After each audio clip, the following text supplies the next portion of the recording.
1949年4月，渡江战役胜利后，第3野战军奉命南下，进军福州、厦门等要地。8月6日，解放军兵分多路，从3面包围福州，提前5天对福州发起总攻。吴石作为我党打入国民党内高级别的情报工作人员，他必须利用自己福州绥靖公署副主任的身份，帮助国民党318师完成阵前起义，为解放福州打开最关键的一扇门。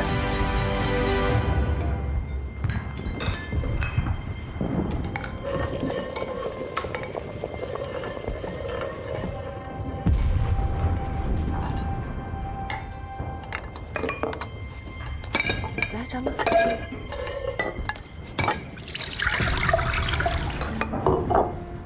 不是我教了你那么多遍了，怎么还不会写啊？家字太难写了。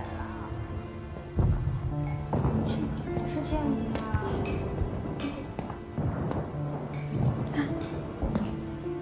先这样。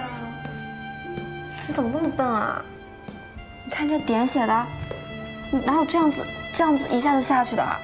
爸爸，姐姐老凶我，你教我写好不好？好，我教你。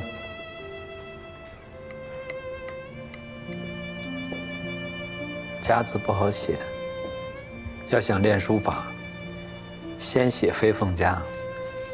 家就是屋顶下面一头猪。不是，是屋顶下面3头猪。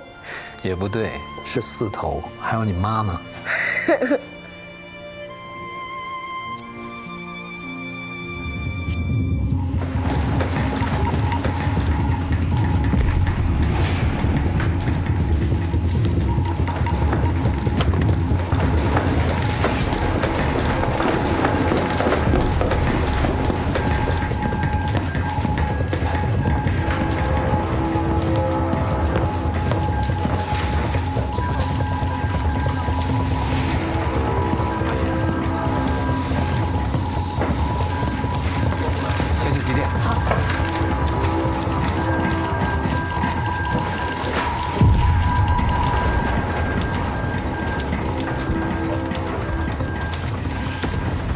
吴副主任，您可算是来了。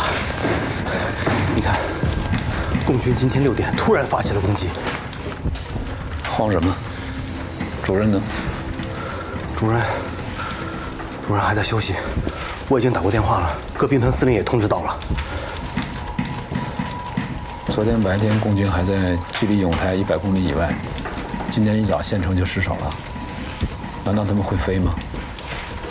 给25军发报，让他们按兵不动，以静制动，弄清楚敌情再说。是。吴副主任，我怕来不及啊。之前共军攻打天津，只用了29个小时啊。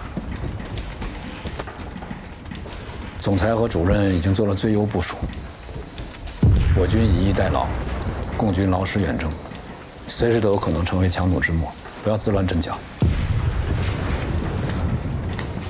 好。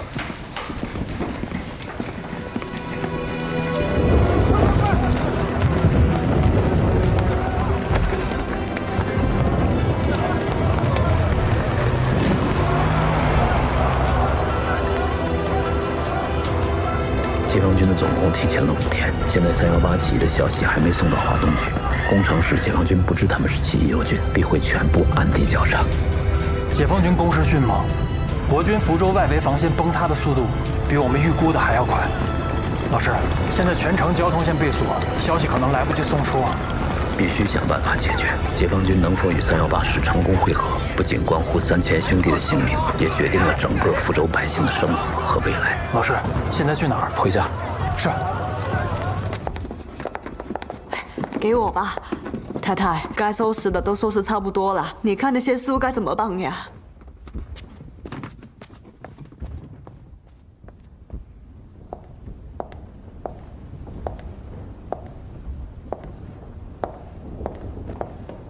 哎，水成，你怎么又往外跑啊？跟你说过多少遍了，外面现在乱得很，到处都是溃兵。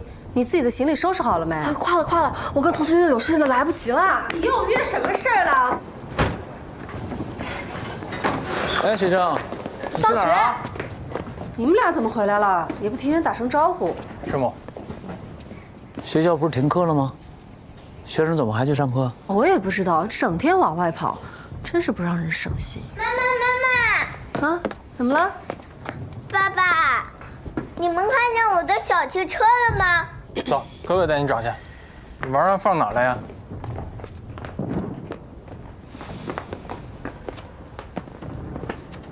在干什么呢？什么干什么呢？你回来正好，刚好进来交代一下。就你的这些书啊，我都没动啊。我大概算了算，至少得装10箱，还不算楼上的呢。你说怎么办？这哪带得走啊？怎么突然想起来收拾东西了？谁让你收拾的？这共军都打过来了，朱主任的太太还有李司令的太太都收拾好了。我们到底是去哪儿啊？是广州、台湾、重庆，还是香港？哪儿都不去。福州是我们的家，不走。不走啊？听我的，不收拾啊！家里有什么吃的吗？我跟聂西都饿了。你突然回来，我什么也没做呀。面对解放军突如其来的全面攻势，吴石深知国民党定会对军事布局进行新一轮的调整。之前他提供给华东局的情报已然失去价值，他必须亲自去318师进行新的部署，以确保起义顺利进行。但福州城内尽是保密局的眼线，此行极有可能暴露他地下情报人员的身份。老师，交通员老朋友联系不上了。按照纪律，我们都是单线联系的，我不能贸然直接去找交通站的其他同事。那你马上去找华东局，去帮我把那个茶叶盒拿了。哎。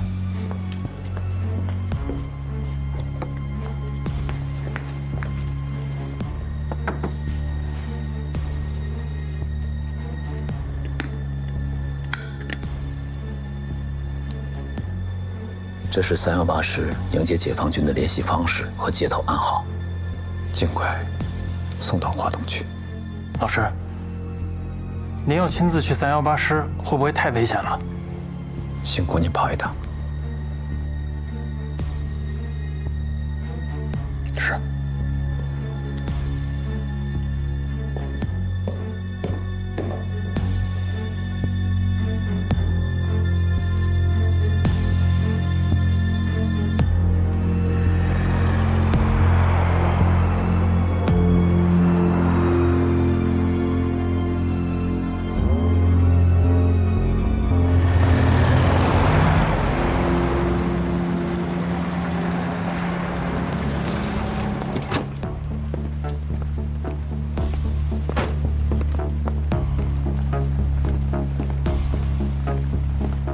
请建峰同志上报总裁，我带到台湾的保密局旧部，什么时候能恢复编制？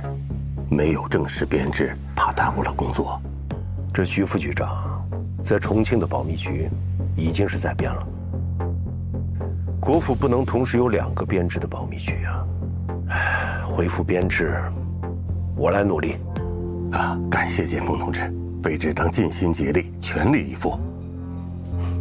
好，现在正值我党危难关头，关于台湾各厅属拟任主官名单的调查工作，你进展得如何？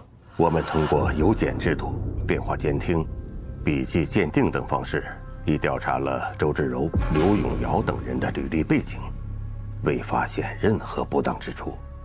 只是吴石这边，总裁曾多次强调要加强福州永备攻势，但福州绥署却迟迟未见进展。留在那边的手下报告，吴副主任曾向朱主任进言，他称斯大林格勒堡垒式的伤害都守不了半个月。福州东南有江海，北有大山，背水之阵如何能守？老师，您亲自去会不会目标太大了？现在到处都是保密局的眼线，您的身份一旦暴露，后果不堪设想了。我们不如从长计议，找一个更安全的办法。您要是真出了什么事儿，我怎么向组织还有师娘交代啊？来不及了，起义早一天完成，福州就能早一天交还给人民，这些都比我重要的多。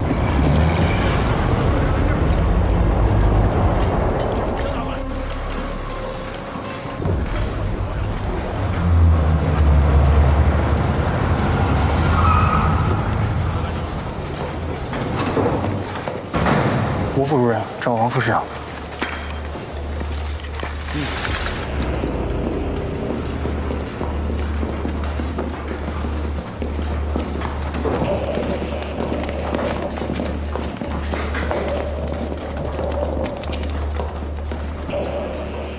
已经和对面的解放军31军商量好了，他们一进我们的防区，上级就会通电起义，我们要立刻调转枪头，然后一切听解放军指挥。是。到时候啊，我会叫政工室那几个特务到师部一起来开会，打开天窗说亮话。他们要是敢反对，我们就直接扣人。好。报告。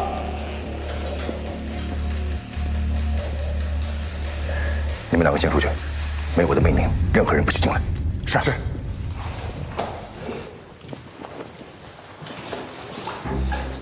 吴副主任，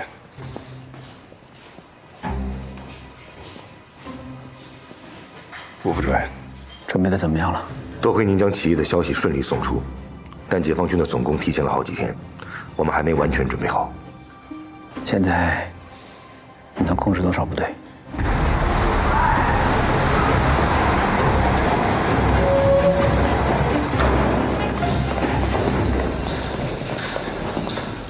报警！对不起，我们没有收到命令。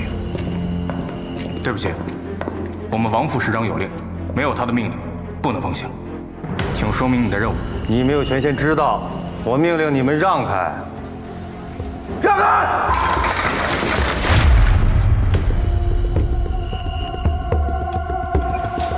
怎么了？怎么了？什么事啊？龚秘书，张团长，这位是随署朱顺良主任的秘书。把枪放下。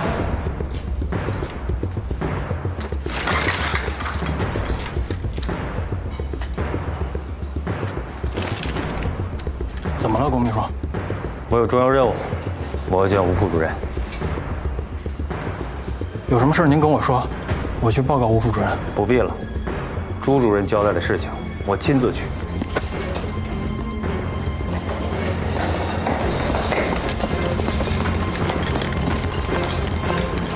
报告，随署龚秘书来了。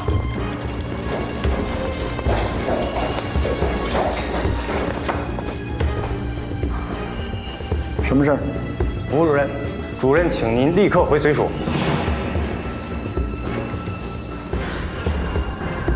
好，我知道了。你们先到外面去等。主任说有要事相告，烦请吴副主任即刻起步。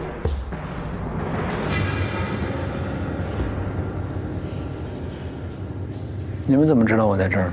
卑职也是奉主任的命令。好，你们现在只有1天的调整部署时间。我没有交代完的部署，让聂副官接着跟您说。是。记住啊，聂副官，一定要把我交代的部署说清楚了。是。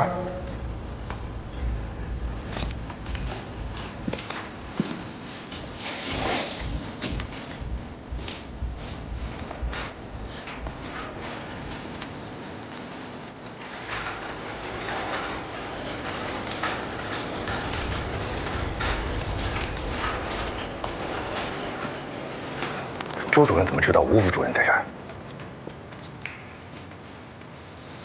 是不是电话线断了呀？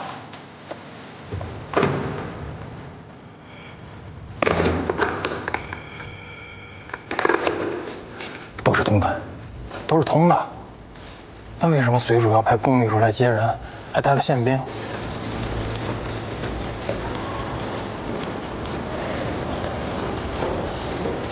吴主任，请您上那辆车。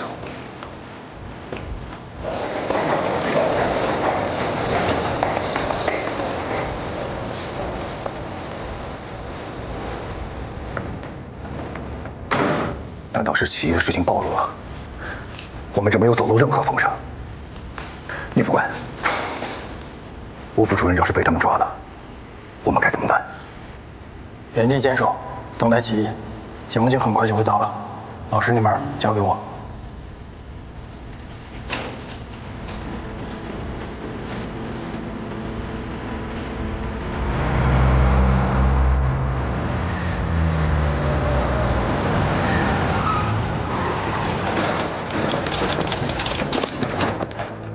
请。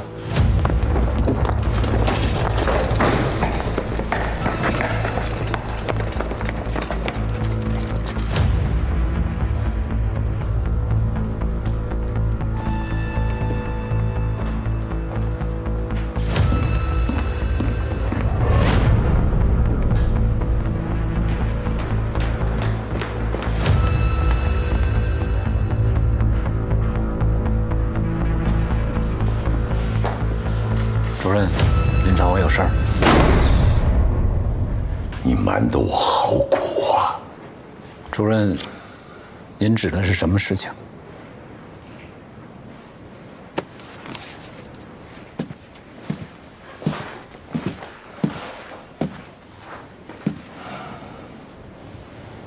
总裁手谕。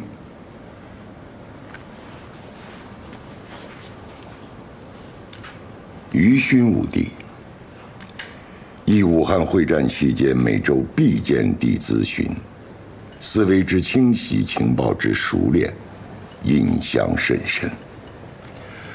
时值戡乱救国成败之关键，还望贤弟殚精竭力捍卫主义。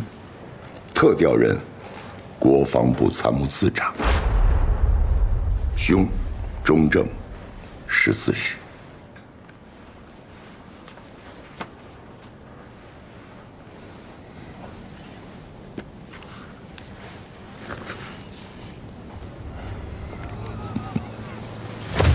总裁对你颇为赏识，你以为总裁为何点了你的奖？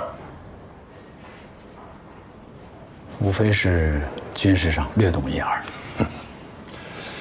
更重要的是你无门无派。你看，虽然说你和白崇禧是同学，军界很多人都认为你是新桂系。可白崇禧已经卸任了国防部长，李宗仁这个代总统更是有名无实，桂系不足为虑。总裁此时不用你吴状元，更待何时啊？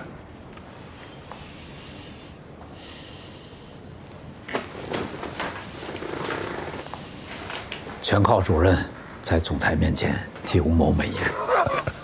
跟我没关系，没关系。哎呀，总裁对你委以重任，总归还算是件好事。于兄，以茶代酒，祝老弟前程似锦。主任，我吴某无论将来在哪里，绝不敢忘主任对我的关照和提携。你今日怎么有心去318师部走动？昨日听夫人提起，介师长打算全家搬离福州。介景和不会晚，他可是唐恩伯的亲信。共军现在大兵压境，福州危在旦夕。当下我们正与共军做殊死战，但介师长一向爱惜妻儿，所以我便亲自去318师，想了解一下情况。这老小子，既然他如此怕死，那就把他调到最前线作战。你当时是不是说过当国不忘天理难容啊？老蒋上个月还怀疑您有厌战倾向，怎么会突然让您去国防部当参谋次长啊？眼下您刚去318师，这边任命就下来了，这些实在太过巧合了。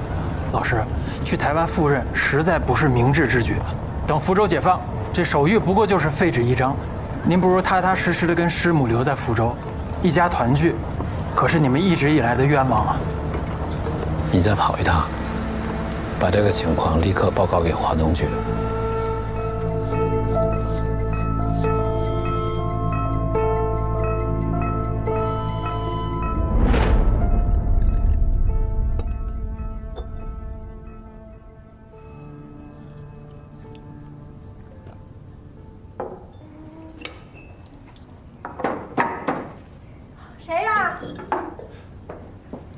谁呀？老吴。老夫人。哎呀，你怎么来了呀？刚好来福州公干，当然得拜访一下于勋兄和老夫人了。快请进，请进。于勋，你快出来看看谁来了。哎，嫂夫人，带点特产。哎呦，谢谢谢谢。纷飞兄，怕你久矣啊，甚是想念。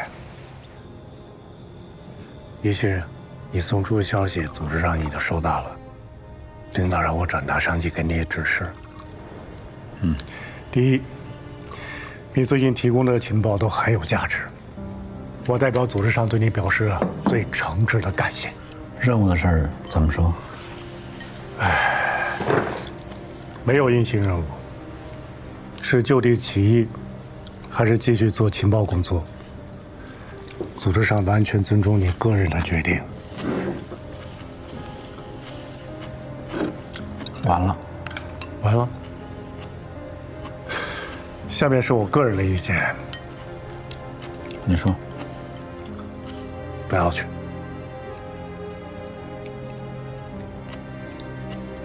冯飞兄，之前我提供的长江防线布防图和汤恩伯、白崇禧集团的兵力调动方案，帮助解放军仅用3天时间就解放了南京，还有徐州剿总相关情报，敌军在苏南、浙江的防御计划，这些情报避免了多少无谓的牺牲和城市的毁坏。如果当时我就是参谋次长呢？那拿情报会不会更方便一些？现在台湾白色恐怖的程度，比你我所经历的严峻甚多。每天都有我们的同志牺牲，还有更多的无辜群众被当成共谍枪毙。于兄兄，福州眼下解放在即，你要是能够在家乡看见新中国的诞生，那是多幸福的事情！你已经戎马倥偬半生了啊，为新中国立下了大功，不宜再冒此奇险。魏兄，我已经反复斟酌和衡量过去和留的利弊了。完成此次起义，迎接福州解放，是我盼望已久的事情。你到台湾万一出了什么事，嫂夫人该怎么办？孩子们又该怎么办？你这是怕我回不来？你去的是台湾，深入虎穴。分别兄，我已经决定了，我打算让毕奎和孩子们先去香港。你在香港人脉广，路子多，所以我想拜托你多多关照他们。你这是在向我托孤？严重了，我只是想请你暂时的去照应一下。这个忙，你听着，我帮不了。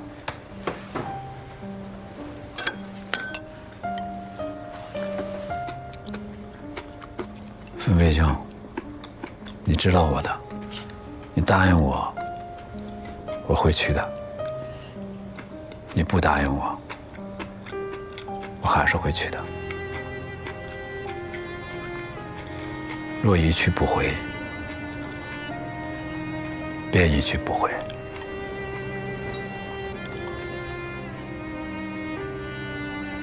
人生无怨无悔的事儿不多。于先生，嫂夫人和孩子我不会替你照顾得太久，你必须给我尽早回来。我又不是去孤军奋战，毕竟还是在上级组织领导安排下工作嘛。分飞兄，拜托。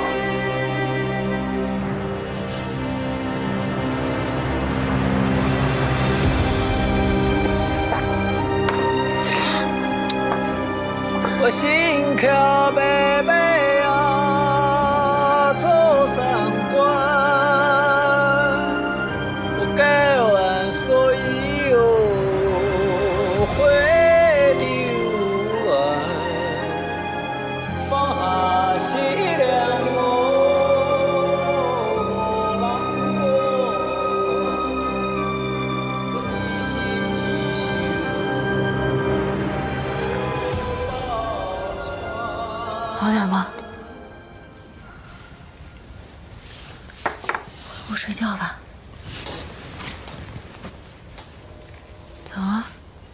李逵，坐下，陪我说说话。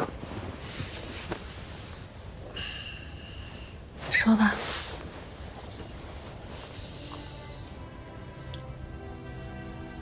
对不起，李逵，你给我生了5个孩子。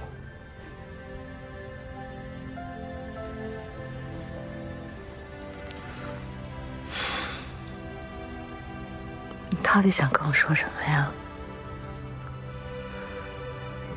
我想说，你那么年轻，18岁就跟着我东奔西走，颠沛半生，辛苦你了。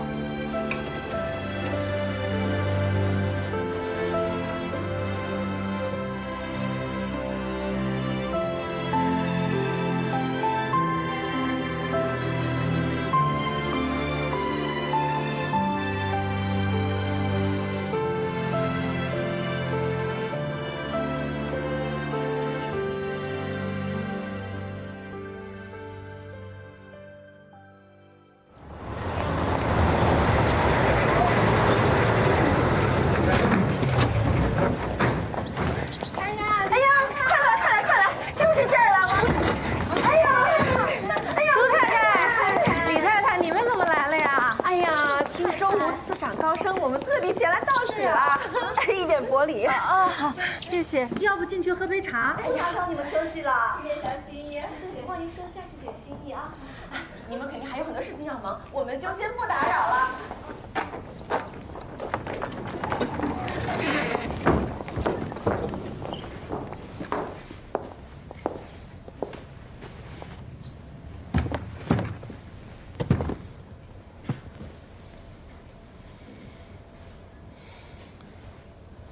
这么大的事儿，为什么不告诉我？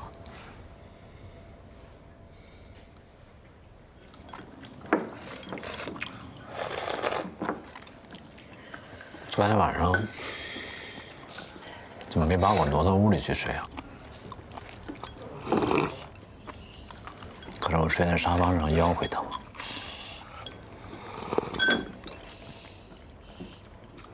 你想让我怎么样？妈妈，我吃好了。去整点回屋吧。我还没上呢。没关系，有什么想说就说。你平日里最不喜欢的就是争权夺利。上峰有命，不得不从。想先让你和孩子们去香港。我已经让你一起买好了下午2点去香港的船票。我也托人去找蓝城和邵城了，会想办法让我们一家尽快团圆。我已经安排了人和车送你们去码头。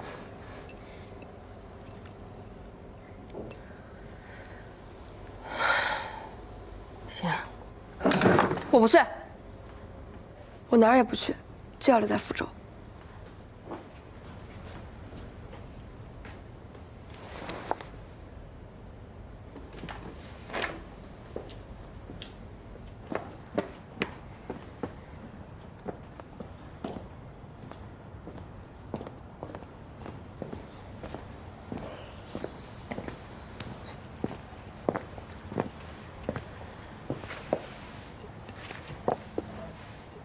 我们为什么一定要搬到香港？你不走，怎么办呢？一个人流浪街头。我可以暂住同学家呀。实在不行，我可以去上海找蓝晨姐姐。暂住多久？兵荒马乱的，我跟你妈妈不知道什么时候能来接你。福州是我们的家乡，我想留在家乡有什么问题？学成，你14岁了，不再是小孩子了。最近家里面事情多，你要慢慢的学会照顾你妈妈，照顾你弟弟，不能一味的任性。我没有办法代替您当丈夫、当父亲。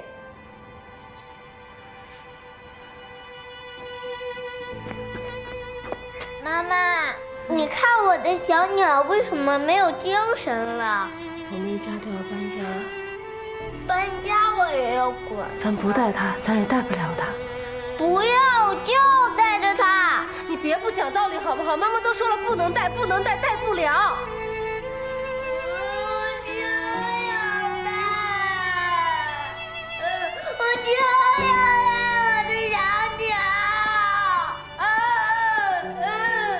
小鸟怎么了？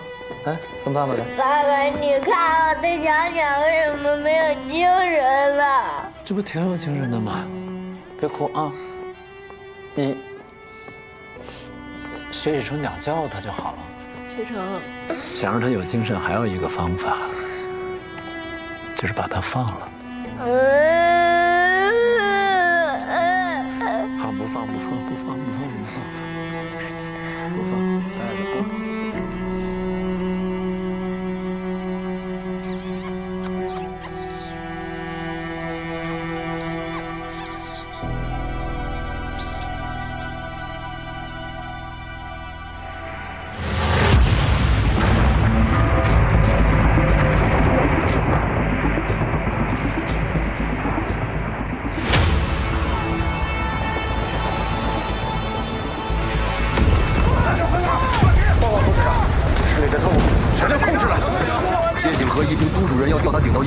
立马就带着举武四团逃跑了。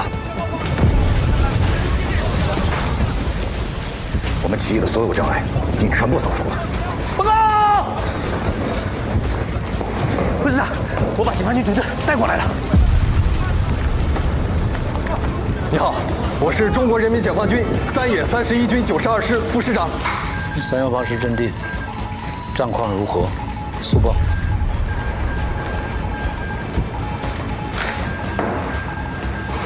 主任，李希啊，你怎么还在这儿？我不在这儿，在哪儿啊？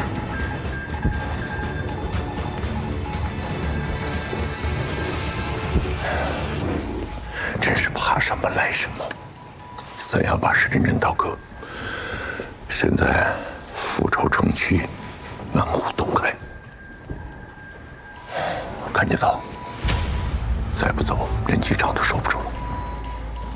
快快快！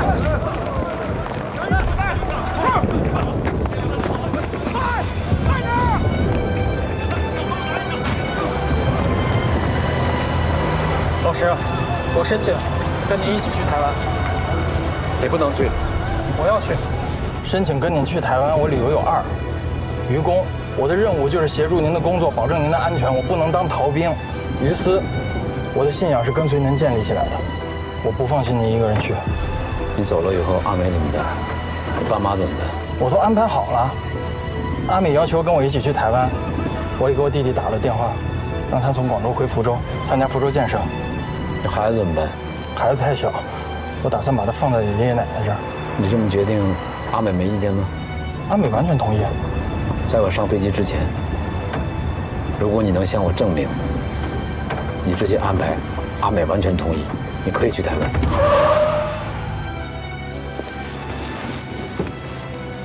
老师，如果您不同意我一起跟您去台湾，我就算游泳也要游过台湾海峡去找您。您知道的，我水性不错。我让你停车了吗？继续走，一起走。是。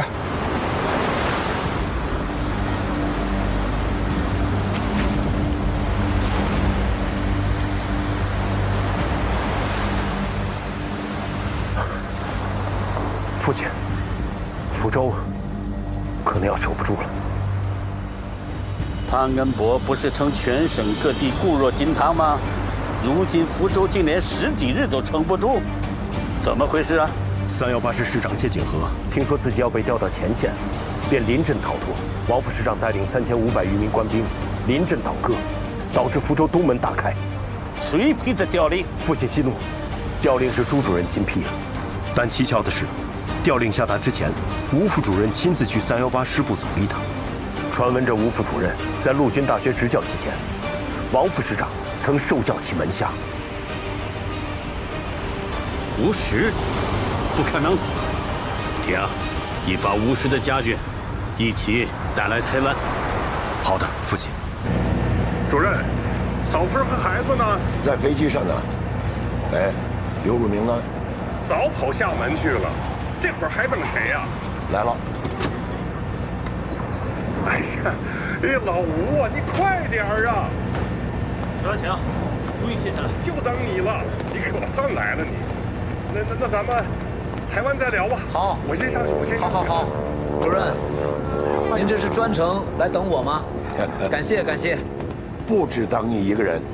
哦，还有谁啊？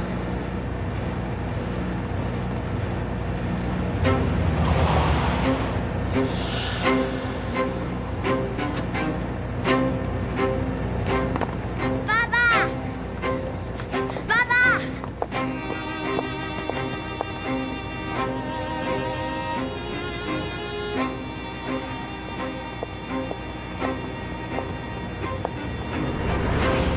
谁让你们来的？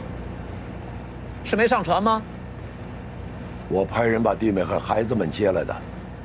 宇轩，我知道你是担心台湾的条件差，怕弟妹和孩子们吃苦，但是蒋委员长特意安排你和弟妹一起前往台湾，所以安排同架飞机，我们一同前往。主任，现在飞机上的位置千金难求，我们这一大家子实在不好意思劳烦主任和总裁费心，所以我才让他们先去了香港。碧奎，趁时间还来得及，你带孩子们赶紧去码头。不，我本来就没打算上船。我要多谢朱主任，特意派车把我接到这儿。我正发愁怎么能来到机场。宇勋，你要去哪儿？我跟孩子们跟着你去哪儿？如果你不想让我上飞机，那我就留在福州，等着你回来。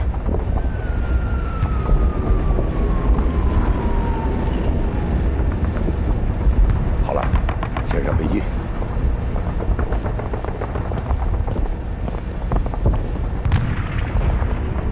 快走吧，不然来不及了。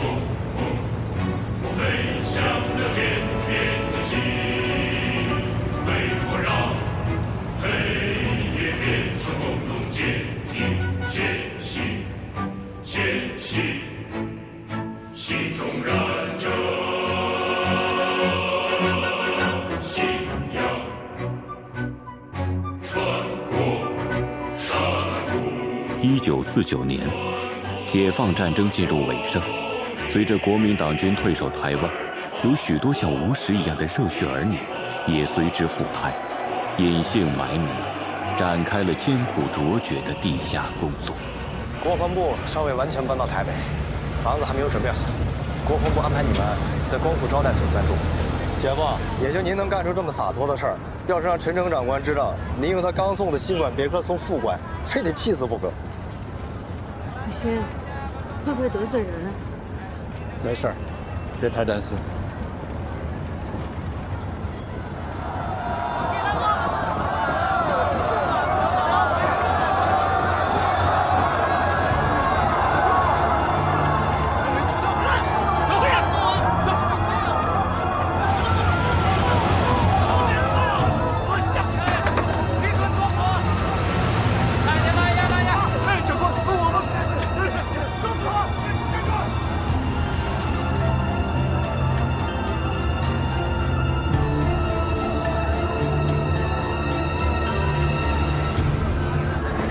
前面怎么了？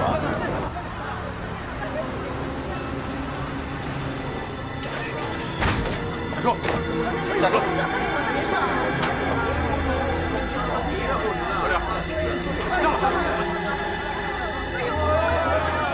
跪下！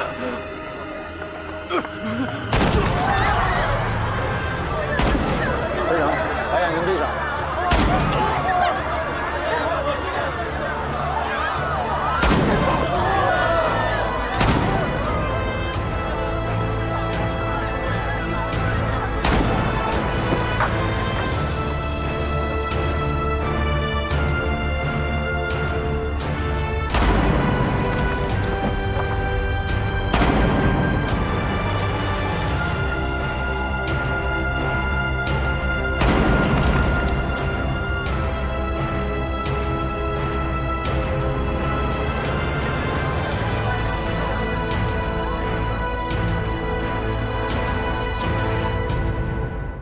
1949年，香港因受英国殖民统治，形成了独特的混杂性社会结构，也成为中共获取战略物资、人员中转以及情报传递的重要枢纽。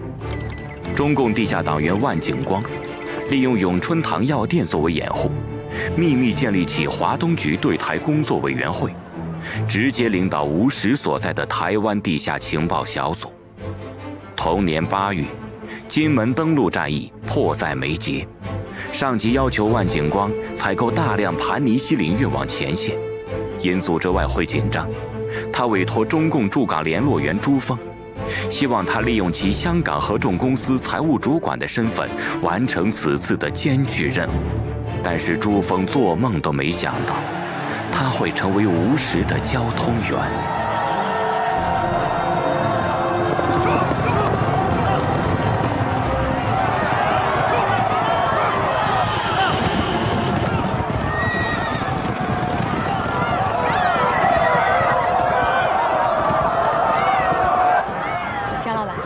你看这匹马，它的名字叫黑珍珠。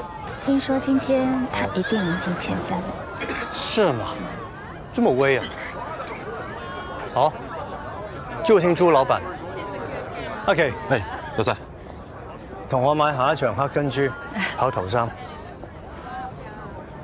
OK， 300買。好，300。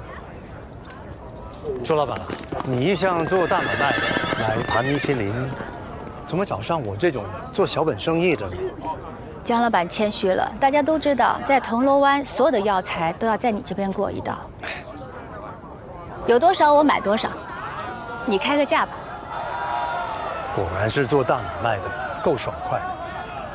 是这样的，最近盘尼西林的行情见涨，不知道祝老板打算用什么方法付呢？是用美金还是用英镑？我用大豆。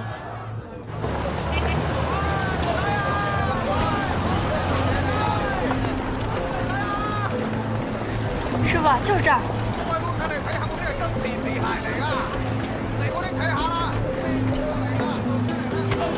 来，给您钱。周姐。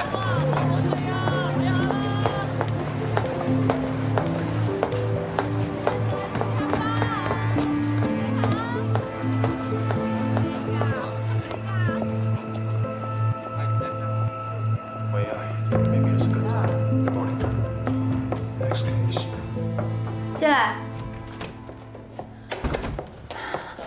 朱姐，江老板那个英国佬坐地起价，说有其他人想买这批盘尼西林，要违约涨价。我调查了一下，这个英国佬昨天下午见了一个从广州过来的国民党官员，还见了一个法国人。他要涨多少？3成。3成？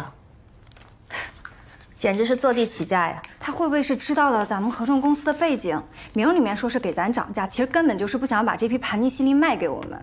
那倒是不会，英国人只做生意，他不认主意，只要价钱合适，苏联人生意他也会做的。咱手里上哪来那么多钱？姐，你说这怎么办啊？黄豆换西林，德英啊，你帮我去查一下大连那船黄豆到港没有？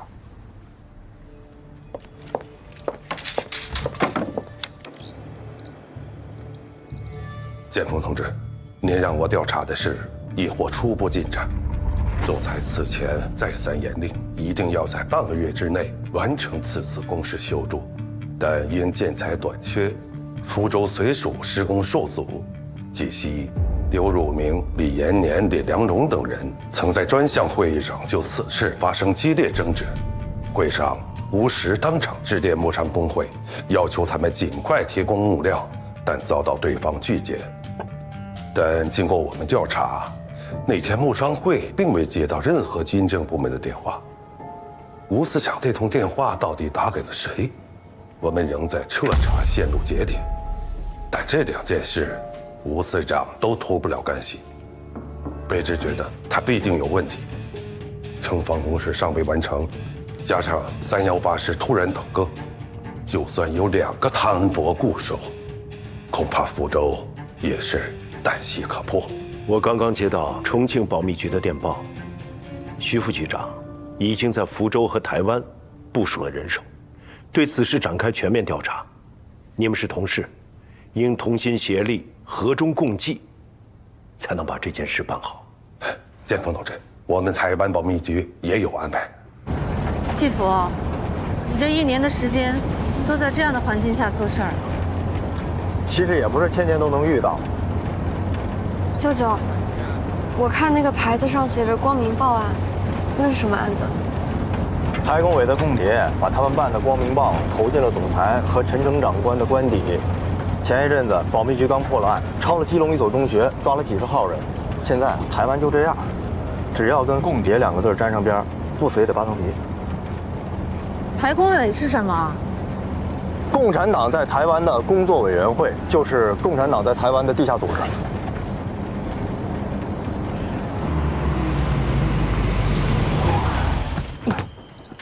临时征用的房子，门牌都没来得及换。来，来，先生。爸爸，你刚才为什么捂住我的眼睛？哦，刚才要放炮仗，爸爸怕你害怕。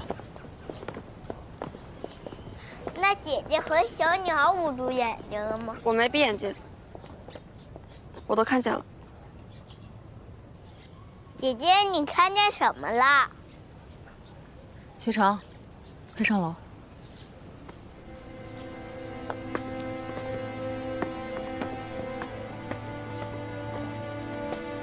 骗子！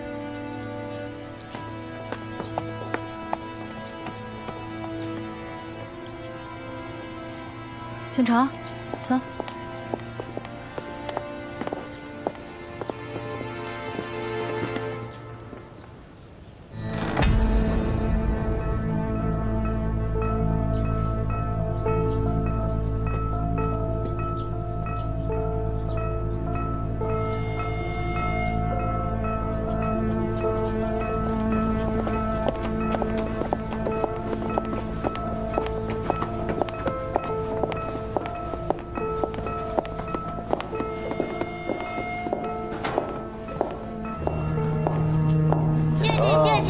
不是我住的呀。来，你看这屋就是你跟姐姐的房间，喜欢吗？喜欢。回去，慢点啊。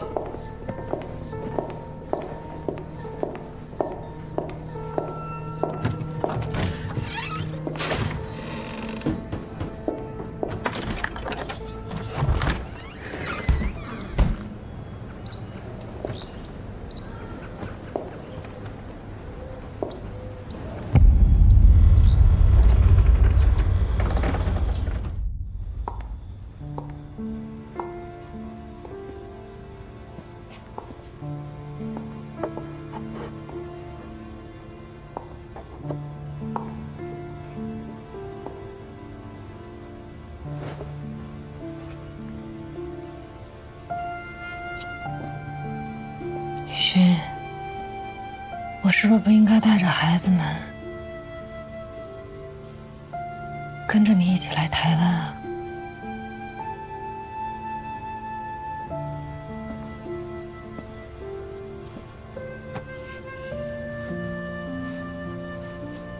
既来之，则安之。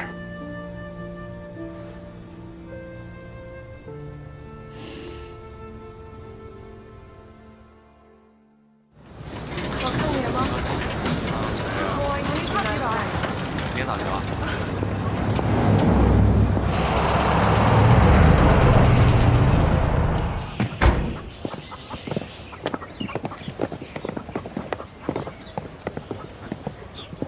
确定是这个地址吗？确定。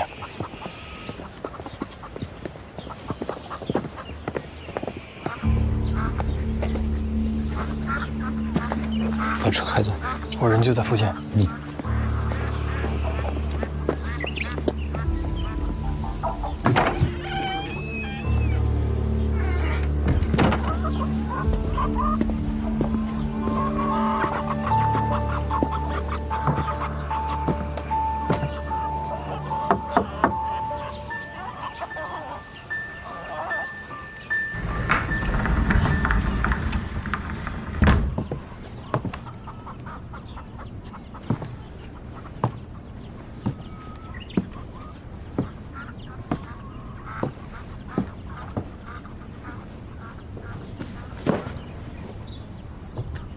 于勋，兄长，哎呦，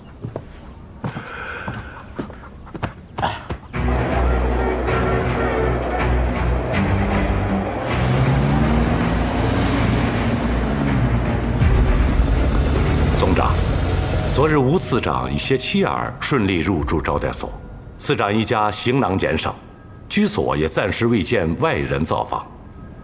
不过卑职察觉，次长夫人和女儿对来台之事似乎颇有不满。吴次长刚从大陆过来，那边局势复杂，共谍猖獗，他现在又身居要职，掌握核心机要，卑职定当继续严密监察，不放过任何一个细节。你只管依规矩办事。是，卑职定当尽心竭力。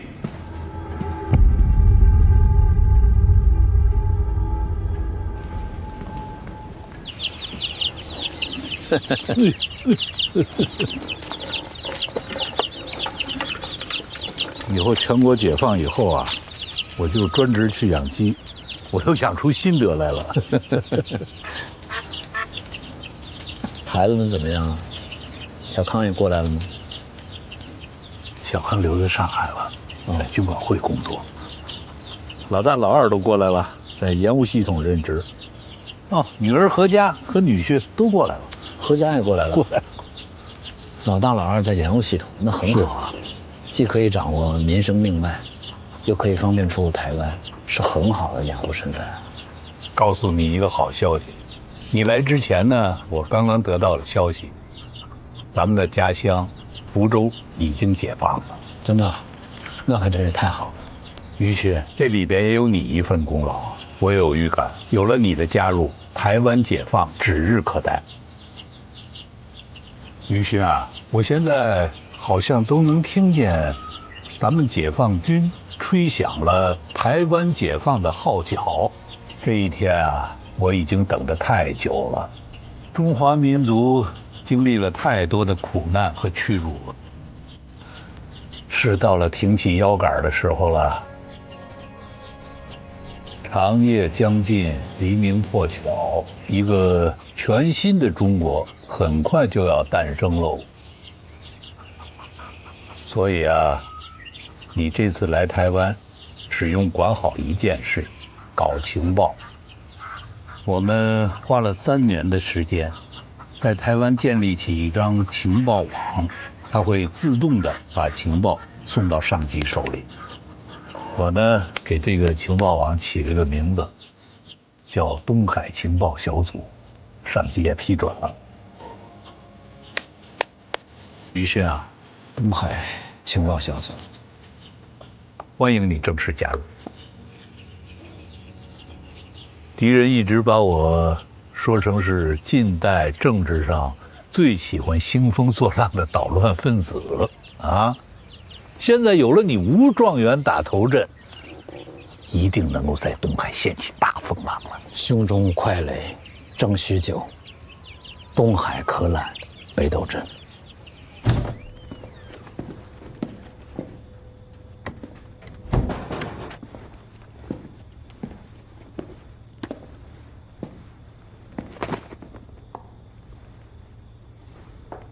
孩子都睡了，这都几点了还不睡啊？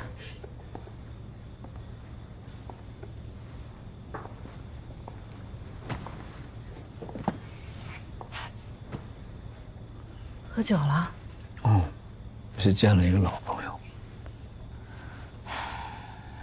既然是老朋友，他不知道你有高血压吗？还让你喝这么多酒，我也喝点酒。夫人，我给你买了别的。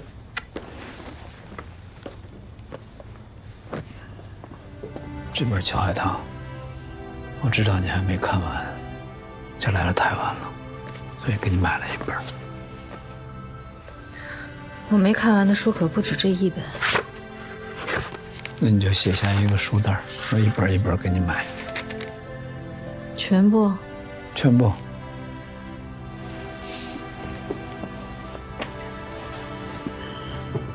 少成已经22岁了，眼看就到了成家立业的年纪，兰城一个姑娘家，自己在上海工作生活都需要你帮着拿主意。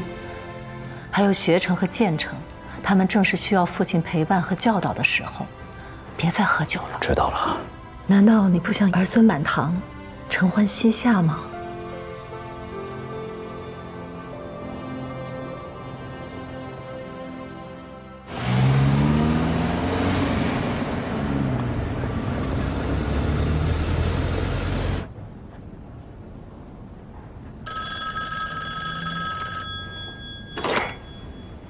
喂，啊，请他进来。总长，吴次长到了，快请。哎呀，学长啊，总算是把您给盼来了。周总长，代理工作而已。过谦了，当下除你之外，还有谁能担当此任？顾总长辅佐总裁前往广州主持大局，我不过是奉命临时代管国防部参谋本部在台湾的各项事务而已，岂敢擅称总长啊！我不管，我就叫总长。好，我就当学长是叫我这个空军总司令了。来，坐。哎呀，最近有没有趁着上任之前去会老朋友啊？去拜会了一下陈长官，约一民兄吃了一次家乡菜。啊，我记得学长跟何穗是世交，没有见他吗？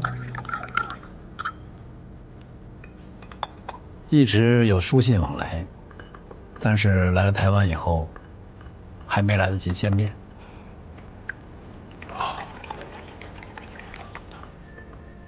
怎么了？何穗出什么事儿了吗？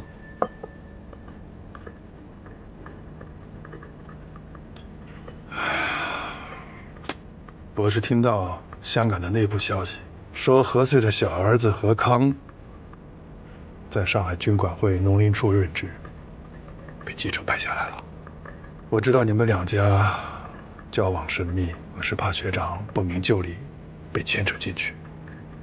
我可不想学长满腹才学，没有用武之地啊！本来还想打算约他叙叙旧呢，多谢总长提醒。眼下这个战局的发展呢，着实让人捉摸不透啊。前几个月还打算划江而治，如今政府就一退再退，此番总裁让我管理这个国防部的事务，是福还是祸呀？依我之见，总长一段时间内可高枕无忧。哦，学长有何高见呢？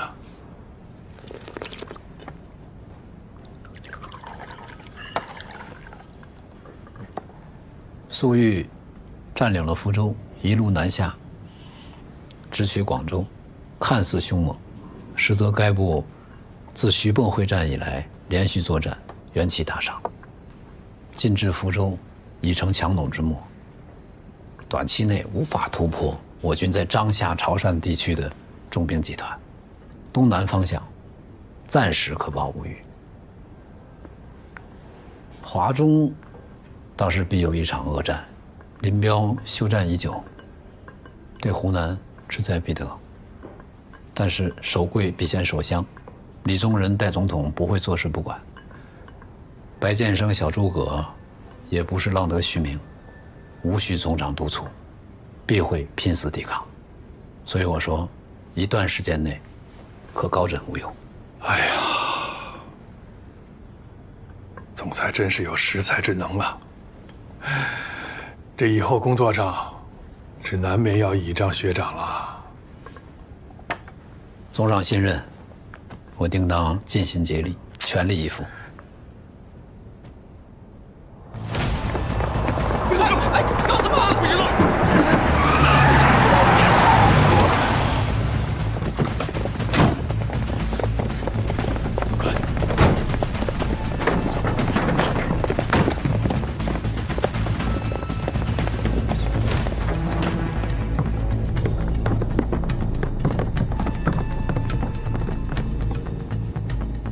组长，人肯定没走远，药还接着呢。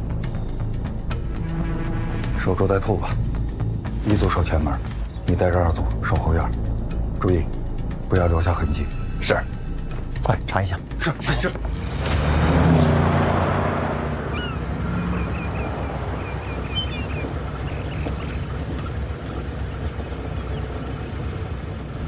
小康被记者拍到，照片在香港电了报。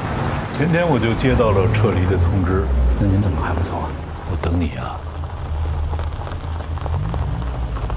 酋长，我只能送您到这儿。给你的材料，还有和交通员联络的信物和暗号都在这里边，你收好。交通员叫张浩，也是老地下了。他现在的身份是轮船公司的大副，电台就藏在船上，出海的时候才用。所以像测向台、查电表，都找不到他，很安全。这个电台是用于紧急联络的，平时不启用。好，如果有重要情报和紧急情况，我再启用它。你在台湾有什么困难，可以去香港永春堂药店找万景光，万经理。还是用这里的信物和暗号。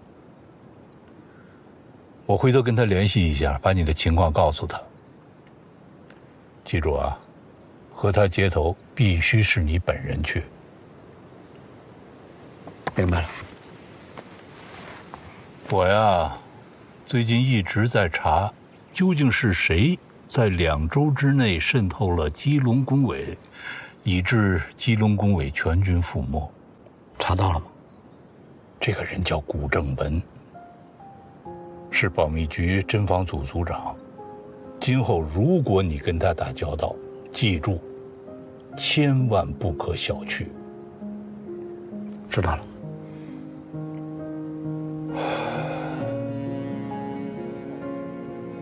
东海小组交给你了。好，酋长，那之后是不是我们连书信都不能往来了？是的。不过你放心，如果有紧急情况，我会给你写信。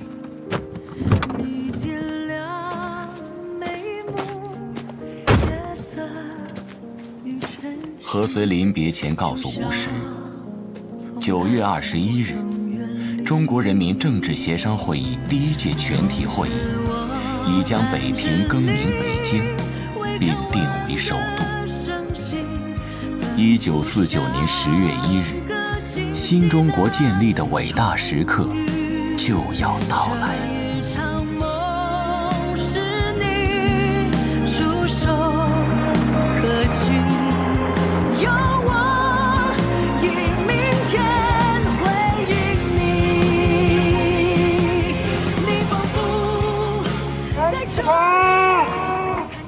人民政府官，中央人民政府今天成立了。我军分头截击，激战甚烈。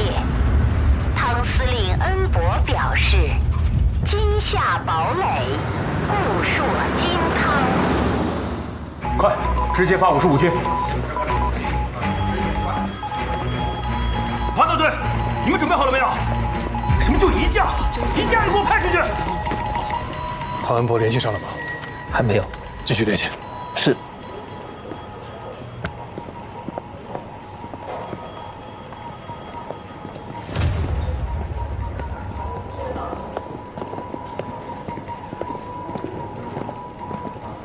学长，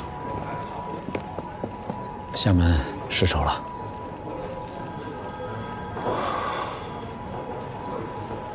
汤恩伯不是说他的厦门要塞固若金汤吗？不是说守个3年5年都没问题吗？这才3天。共军用佯攻牵制了汤司令跟预备队，趁机在北半岛建立登陆场。陈长官也是接到了厦门电信局局长的电话，才知道共军已经攻入市区了。伤亡情况怎么样？部队能撤出来吗？报告，目前可以确定，北半岛第74、181师以及市区和鼓浪屿第29师全军覆没。南半岛第68、96军一部凶多吉少，只有166师比较完整，随汤长官撤到了金门。保守估计伤亡接近。停。伤亡接近300人。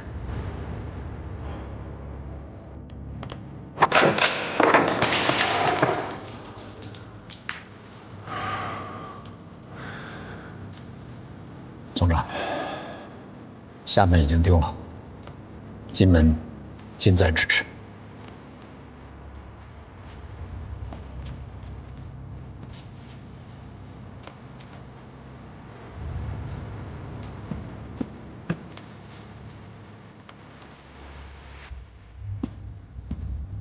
偌大一个岛国，居然派不出一支部队驰援金门。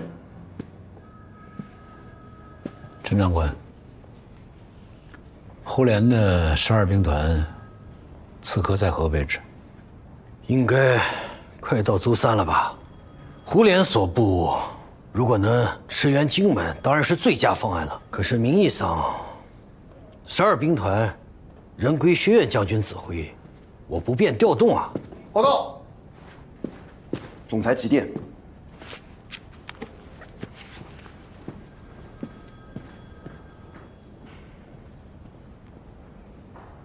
总裁所令，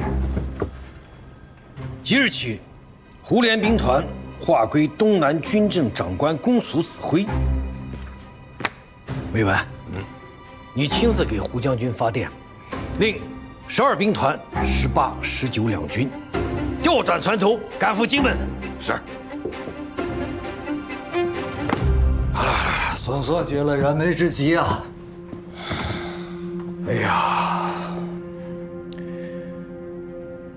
于兴兄啊，你这次又和总裁想到一块儿去了，不愧是总裁钦点的武状元啊！陈长官过奖了。此公用兵向来果决，学长也不必过谦啊。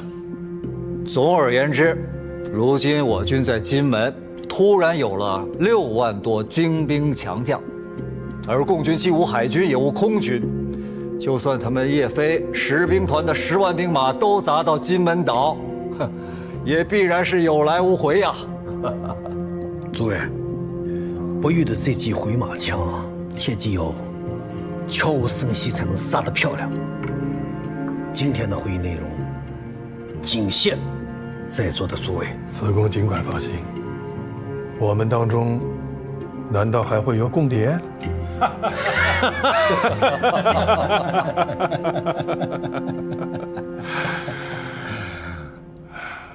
学长，总长，哎呀，老实说啊，我今天刚得知厦门失守的消息，我是真觉得福建没得打了。你看看，厦门有机场，有要塞，有城市，不是还是只守了3天吗？金门有什么？残兵败将。现在好了，我这个空军总司令也算是可以松口气了。是。哎，到我办公室去。刚来的洞顶锅笼，咱们好好的泡上一壶茶，放松放松，聊聊天。走。总长，喝茶改天。最近可能是因为太紧张了，我头一直晕晕的，血压居高不下。我跟您告个假，抽空去医院看看。哎呦，那得赶紧去啊！你都说了好几宿了，咱们现在这个岁数啊，不比保定军校那会儿。是身体要紧，赶紧去。茶叶，我回头让人给你送过去。好。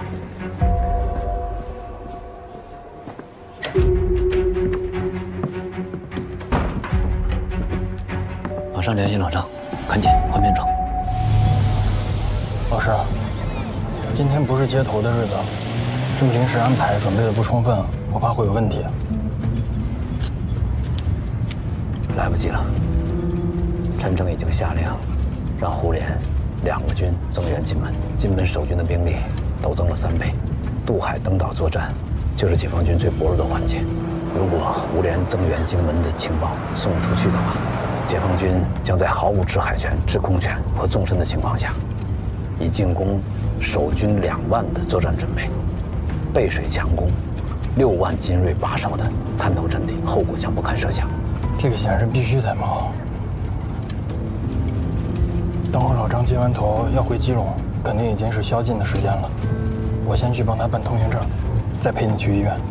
没有时间了，你先送我去医院，回头办好通行证，再到医院来接我。可是我担心您的安全啊。没事儿，兄长走了以后，我跟张浩在医院接过3次头，他很有经验，有危险的情况下，他不会和我见面的。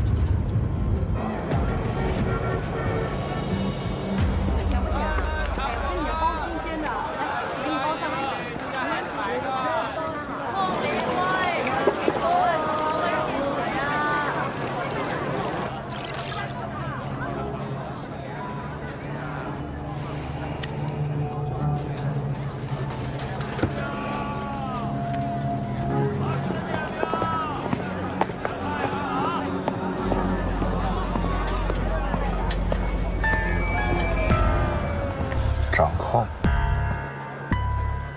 你到底要见个谁了？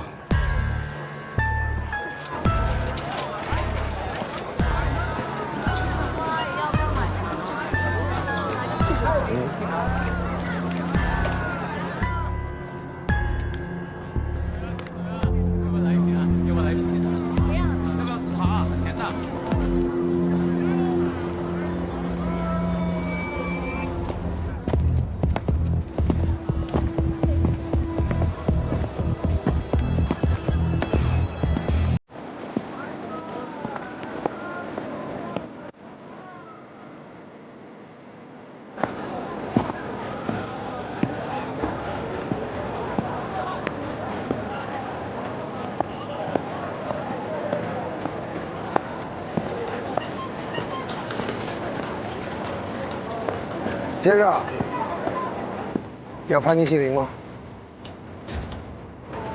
新到的货啊。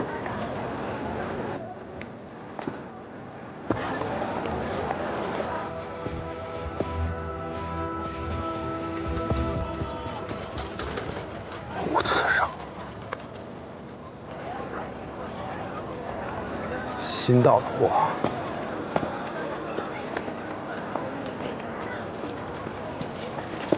胡琏率10帮19军增援荆门，近日击塔。去大营街啊！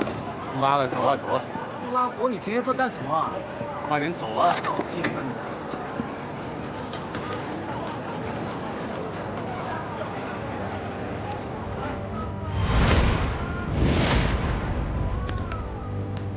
一群臭货！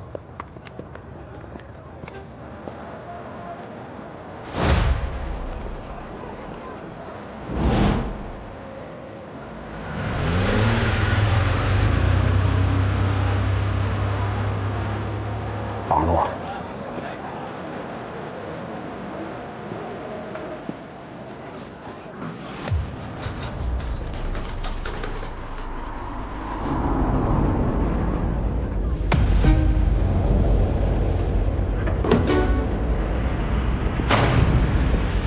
别动！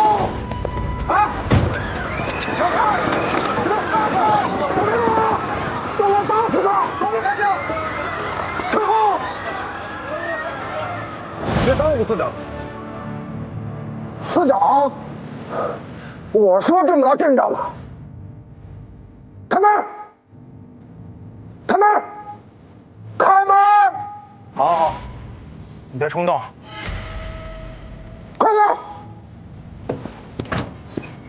突然一飞！站住！再给我开枪了！快点！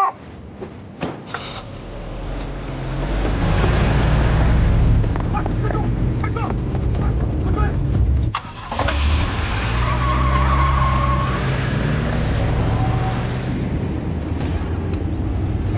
有我在，他们不敢开枪。刘云华，是我大意了。没有，多亏你发现了。怎么开的车啊？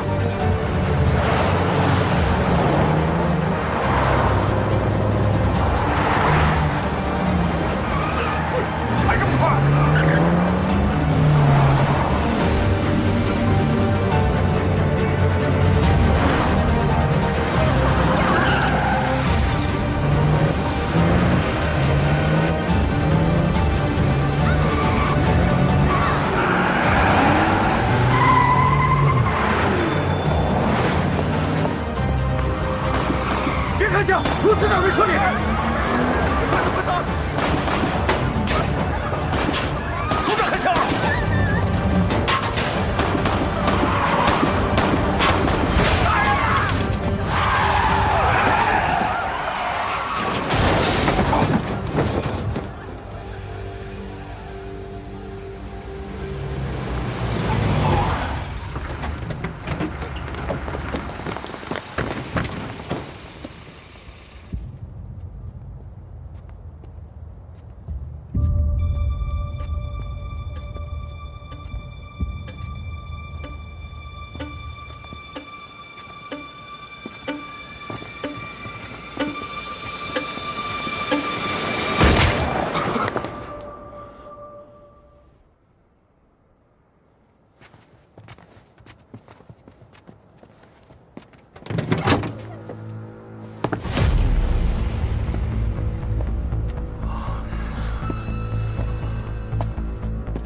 谁开的枪？谁先开的枪？顾司长，我。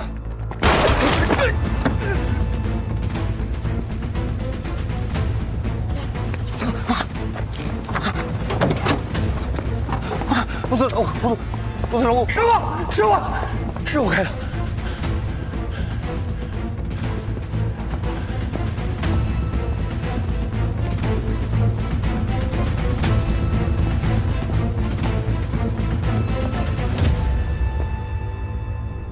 是你先开的枪？是，属下是保密局侦防组组长谷正文，御驾不严，让您受惊了。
堂堂国防部参谋次长，坐在陈诚长官送他的车里，你居然敢开枪！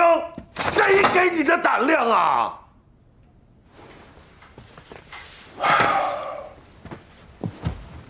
你不怕死吗？你向他开枪！国防部一共也没有几个参谋次长，怎么就那么巧出现在共谍接头的地方？怎么就那么巧被共谍给挟持了？您真觉得这是巧合吗？我们对张浩在基隆的住处进行了监听，他接到一通电话之后，马上按照电话里的指示赶往台大医院，要以贩卖盘尼西林的名义进行接头。我们怕打草惊蛇，提前赶往医院设伏。当天，张浩一共向4人贩卖过盘尼西林，其余的3个人都已经带回侦防组进行调查，基本可以判定没有通共嫌疑。目前嫌疑最大的就是吴氏次长。电话的源头你查到了吗？吴次长跟张浩的谈话内容你听到了吗？还有，从张浩身上你找到什么证据了吗？都没有，那就是口说无凭。你让我怎么跟上峰交代？那个男人用的是公用电话，并且声音经过处理。行了，可见对方之狡猾。下去。是。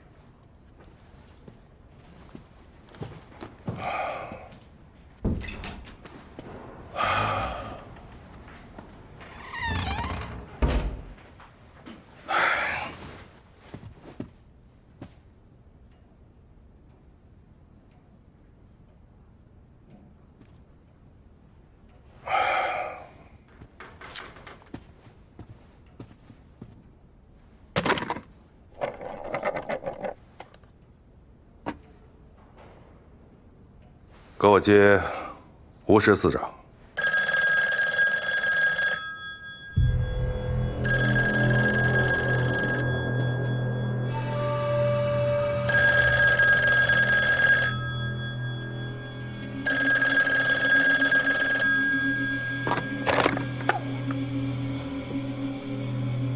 吴司长，我是马尔峰。